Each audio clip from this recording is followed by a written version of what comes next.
Go.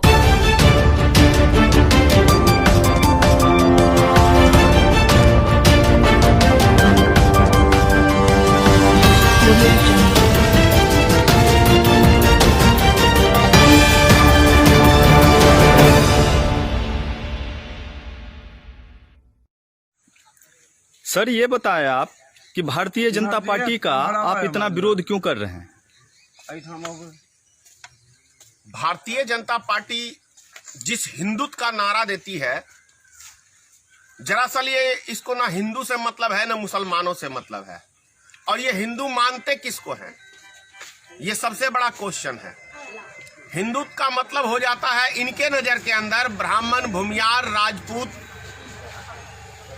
ये इन जातियों का वर्चस्व जैसे पिछले पुराने जमाने के अंदर कायम कर थे, और उसी वर्चस्व को फिर से कायम करने के लिए अभी आपने उत्तर प्रदेश के अंदर देखा हाथरस की घटना, जिसके अंदर योगी आदित्यनाथ का ये बयान कि राजपूतों का, ठाकुरों का खून कुछ ज्यादा ही गर्म होता है, इसलिए वो बलात्कार कर सकते हैं।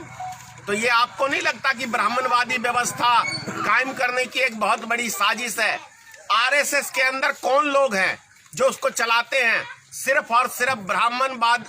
उसके अंदर पूरा ऊपर के जो पदाधिकारी हैं सब ब्राह्मण हैं। उसके संविधान में लिखा हुआ है कि उसका अध्यक्ष सिर्फ ब्राह्मण बन सकता है। आप बिहार की विधानसभा चुनाव की ही देख लीजिए, तो यहाँ हम लोग अभी बीएसपी के अंदर बैठे हैं, यहाँ से दिया है एक ब्राह्मण कैंडिडेट को।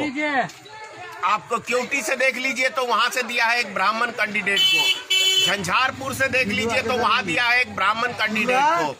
बेनीपट्टी से देख लीजिए तो वहां दिया है एक ब्राह्मण कैंडिडेट को। आपको जाले से देख लीजिए तो एक ब्राह्मण कैंडिडेट को। यानी के 75-80% भारतीय जनता पार्टी ने सिर्फ और सिर्फ फॉरवर्ड समाज को टिकट दिया है। तो ये ब्राह्मण व्यवस्था कायम करने के लिए एक बहुत बड़ी रणनीति चल रही है भारतीय जनता पार्टी की और आरएसएस की।